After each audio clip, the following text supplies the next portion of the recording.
শুনেন, কোটার জন্য আন্দোলন করে এবং আমি দেখতে চাই যে কি ব্যবস্থা গ্রহণ করছেন, নাইলে আমি মাননীয় প্রধানমন্ত্রীর কাছে প্রয়োজনে যাব। কোটা থাকলেই হলো সংস্কার, আর না থাকলে সংস্কারের কোনো ঝামেলাই নাই। কাজে কোটা পদ্ধতি থাকারই দরকার নাই। কাজী যারা কোটা বিরোধী আন্দোলন করছে আমরা তাদের সাথে সম্পূর্ণ একত্রিত ঘোষণা করছি। আসসালামু আলাইকুম দর্শক, তবে কি এবার ব্যারিস্টার সুমনের অনুরোধে কোটা সংস্কার আন্দোলন মেনে নিয়েছেন মাননীয় প্রধানমন্ত্রী শেখ হাসিনা?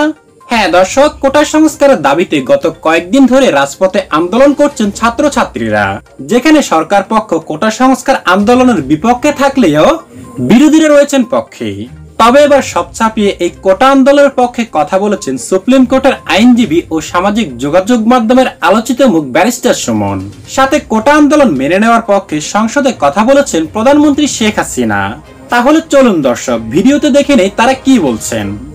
এইটা আনতে হবে। শুনেন, কোটার জন্য আন্দোলন করে ছাত্ররা, সারা বাংলাদেশের মানুষ কোটার জন্য আন্দোলন করতেছে, কিন্তু এরা কি জানে যে সবচেয়ে বড় কোটা তো হচ্ছে গিয়ে চোর কোটা, এই প্রশ্নপত্র ভাষের কোটা। এরা ধরেন অন্যান্য কোটা, মুক্তিযোদ্ধা কোটা, এগুলা নিয়ে আন্দোলন করতেছে, কিন্তু জানে না। এরা যদি জানতো যে সবচেয়ে বড় চোর দুর্নীতিবাজ কোটাটা হচ্ছে গিয়ে বাংলাদেশের বড় কোটা, এই কোটার বিরুদ্ধে আন্দোলন করলে সব জিনিস সুবিধা আমরা পাই। হচ্ছে স্পষ্ট, এদের বিরুদ্ধে কারা কারা প্রশাসনে আছেন তাদেরকে বের করে তাদেরকে আইনের আওতায় নিয়ে আসা হবে, নাইলে এই দায় সারা জীবন বাংলাদেশের বয়ে বেড়াতে হবে। আমি একজন এমপি হিসাবে, একজন ব্যারিস্টার হিসাবে আমি মনে করি এটা জাতির সামনে নিয়ে আসা আমার দায়িত্ব। আপনাদের মাধ্যমে আমি এটা ছড়াই দিতে চাই এবং আমি দেখতে চাই যে কি ব্যবস্থা গ্রহণ করছেন, নাইলে আমি মাননীয় প্রধানমন্ত্রীর কাছে প্রয়োজনে যাব, মাননীয় চিফ জাস্টিসের কাছে যাব, কারণ এইভাবে একটা দেশ চলতে পারে না।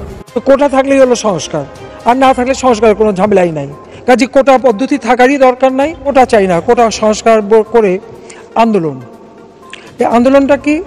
সমস্ত লেখাপড়া বন্ধ করে দিয়ে রাস্তায় বসে থাকা, রাস্তার চলাচল বন্ধ করা, এমনকি হাসপাতালে রুগী যেতে পারছে না, কর্মস্থলে মানুষ যেতে পারছে না, লেখাপড়া বন্ধ, পরীক্ষা বন্ধ, সব বন্ধ করে বসে দিয়ে গেছে।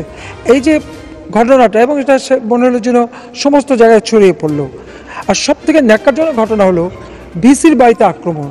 মাননীয় স্পিকার, আমাদের ক্যাবিনেট সেক্রেটারি, যার কাজ এটা, আমি ক্যাবিনেট সেক্রেটারিকে নির্দেশ দিলাম যে আপনি এটা পরীক্ষা নিরীক্ষা করুন এবং যাকে যাকে দরকার তাকে নিয়ে বসে এ বিষয়টা পরীক্ষা নিরীক্ষা করেন, যে ওরা যে দাবিটা করেছে যৌক্তিকতা কি, আর এটাকে অতটুকু কী করা যায়, আপনি এটা পরীক্ষা নিরীক্ষা করবেন।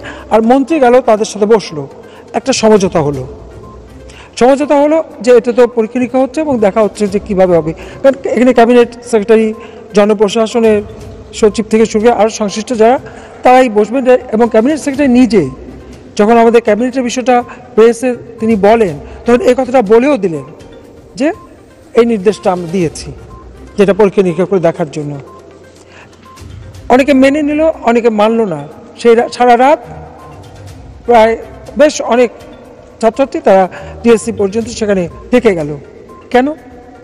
যখন এটা আলোচনা হচ্ছে, কথা হচ্ছে, তখন তারা এই আন্দোলন চালিয়ে যাবার কি যৌক্তিকতা থাকতে পারে? তারা আন্দোলন চালিয়েছে এবং সরকারি বেসরকারি এমনকি ঢাকার বাইরে সব রাস্তায় নেমে গেছে। কি? কোটা সংস্কার। এটা কিন্তু একবার না, এই ধরনের কোটা সংস্কার দাবি আরও অনেকবার এসছে এবং বারবার এটাকে সংস্কার এটা সেটা করা হয়েছে। এখন মাননীয় স্পিকার, আমার কথাটা হচ্ছে যে আমরা একটা নীতি নিয়ে রাষ্ট্র পরিচালনা করি। আমাদের ছেলে মেয়ে, এরা যারা করছে তাও তো এখন আমাদের ছেলে মেয়ে, কেন অনেকে তো আমার নাতির বয়সী, তাদের কি সে মঙ্গল হবে না হবে আমরা কি তা কিছুই বুঝি না? তাদের কি ভালো হবে আমরা তাই জানি না? 1972 সাল থেকে এই কোটা পদ্ধতি চলছে, সময় সময় সংস্কার করা হয়েছে।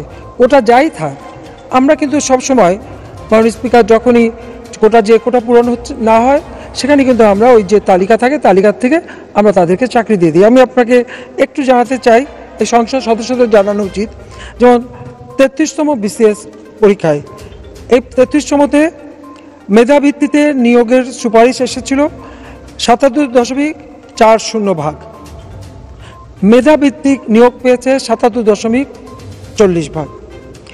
35তম বিসিএসে পেয়েছে 67.49 36তম বিসিএসে পেয়েছে 70.38 মেধারা কিন্তু কেউ বাদ যায়নি, প্রত্যেকেই নেওয়া হয়েছে। এবং মাননীয় স্পিকার, আগে যেমন একটা হতো যে অমুক কোটায় পাওয়া যাচ্ছে না, তাহলে ওটা নীতিমালা শিথিল করে সেখানে মেধাভিত্তিক নেওয়া হবে।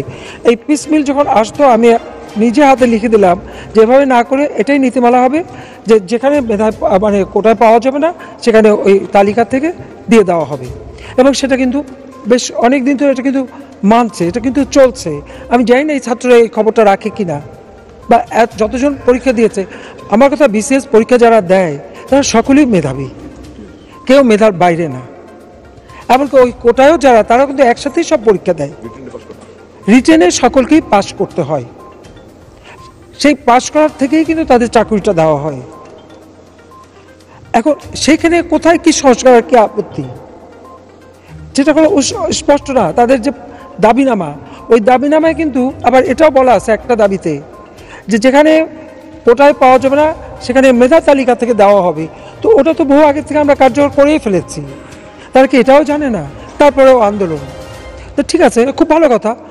সংস্কার করতে গেলে সংস্কার তো আবার কয়েকদিন পরে আবার আর একদল এসে বলবে আবার সংস্কার চাই, তো কোটা পদ্ধতি থাকারই দরকার নাই। এছাড়া কোটা সংস্কার আন্দোলন মেনে নিতে এবার কঠিন হুঁশিয়ারি দিয়েছেন চরমোনাইপন্থীরা। তারা ছাত্রদের এই আন্দোলনকে যৌক্তিক বলে দাবি করেছেন। তাহলে চলুন দর্শক দেখে নেই কোটা আন্দোলন নিয়ে কি বলছেন চরমোনাইপন্থীরা। বাংলাদেশে মেধার ভিত্তিতে চাকরি হবে, কোঠার ভিত্তিতে নয়। কিসের ভিত্তিতে? না কোঠার ভিত্তিতে। আপনারা একমত না দ্বিমত? আমরা সবাই একমত। কাজী যারা কোঠা বিরোধী আন্দোলন করছে, আমরা তাদের সাথে সম্পূর্ণ একত্রিত ঘোষণা করছি। কি করছি ভাই? যদি তাদের উপরে অন্যায়, অবিচার, জুলুম করা হয়, তাহলে বাংলাদেশের প্রত্যেকটা নাগরিক ঐক্যবদ্ধ ভাবে এই কোঠা বিরোধী আন্দোলনে ঝাঁপিয়ে পড়বে ইনশাআল্লাহ। এই কোঠার পক্ষে আওয়ামী লীগ কেন? এটা হলো তার পেটুয়া বানিয়ে পাহানা পানার জন্য, পেটুয়া বাহিনী পানার জন্য ভালো একটা পদ্ধতি। বন্দুকটা রাখতে চায় কার কাঁধে? হাইকোর্টের উপরে, বিচারালয়ের উপরে। আরে ভাই, বিচারপতি স্পষ্ট বলিয়ে দিয়েছেন এটা আমাদের কাজ না, সংসদের কাজ, সরকারের কাজ। সরকার আইন প্রণয়ন করতে পারে। আপনাকে জানেন সংসদ এবং বিচারালয়ের মধ্যে পার্থক্যটা কি? এটা আমরা অনেকেই জানি না। সংসদ আইন প্রণয়ন করে আর বিচারালয় সেটা বাস্তবায়ন করে। সংসদ আইন প্রণয়ন করে, সুপ্রিম কোর্ট, হাইকোর্ট আইনের ব্যাখ্যা প্রদান করে। কথাটা বুঝাতে পারিনি। কিন্তু নতুন আইন করার তো ক্ষমতা হাইকোর্টের নাই। হাইকোর্ট ব্যাখ্যা দিবে, আইন অনুযায়ী চলবে, আইন অনুযায়ী বিচার করবে। যদি কোনো ব্যাখ্যার প্রয়োজন হয় সেটা সুপ্রিম কোর্ট, হাইকোর্ট ব্যাখ্যা দিবে। কিন্তু নতুন আইন প্রণয়ন কে করবে? সংসদ করবে। কোন আইন বাতিল কে করবে? সংসদ করবে। এর কাজ তো সরকারের, এটা তো হাইকোর্টের কাজ না। কাজী সরকার যে হাইকোর্টের উপরে বন্দুক রাখার চেষ্টা করতেছে, এদেশের জনগণ এত পাগল না, এত জাহেল না। তুমি যা বলবা তাই শুনবে না। আমরা চাই এটা বিচারালয়ের কোনো কাজই না, এটা সম্পূর্ণ সরকারের কাজ। কাজে সরকারকে বলবো, ছাত্ররা যে ন্যায্য দাবি করছে, ওরা কি দাবি করছে?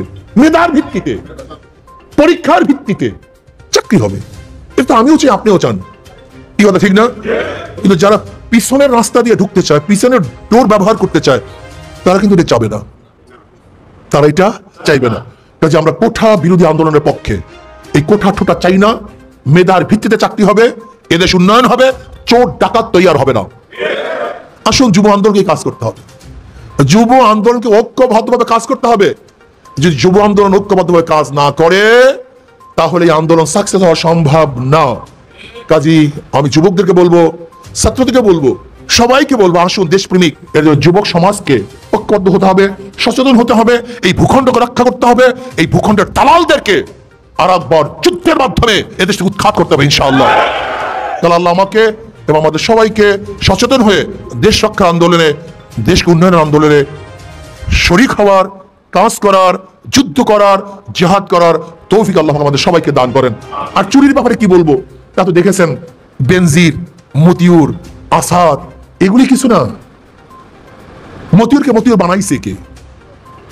বেনজিরকে বেনজির কি বানাইছে? এই বেনজির একসময় র্যাবের প্রধান ছিল, এই বেনজির একসময় আইজির প্রধান ছিল, পুলিশের প্রধান ছিল, আইজি ছিল। এই বেনজিরের, র্যাবের প্রধান এবং পুলিশের প্রধান, যে আল্লাহ আমাকে এবং আমাদের সবাইকে দেশ বাঁচাবার, সন্ত্রাস মুক্ত এবং দালাল মুক্ত এই দেশ গড়ার তৌফিক আল্লাহ আমাকে এবং আমাদের সবাইকে দান করেন। তো প্রিয় দর্শক, আপনি একজন সাধারণ মানুষ হিসেবে আপনি কোনটাকে সাপোর্ট করছেন? এই কোটা আন্দোলন কি যৌক্তিক নাকি আনযৌক্তিক? কমেন্ট করে জানিয়ে দিন আপনার মূল্যবান মতামতটি। কারণ আপনাদের মতামতটুকু আমাদের কাছে অনেক গুরুত্বপূর্ণ।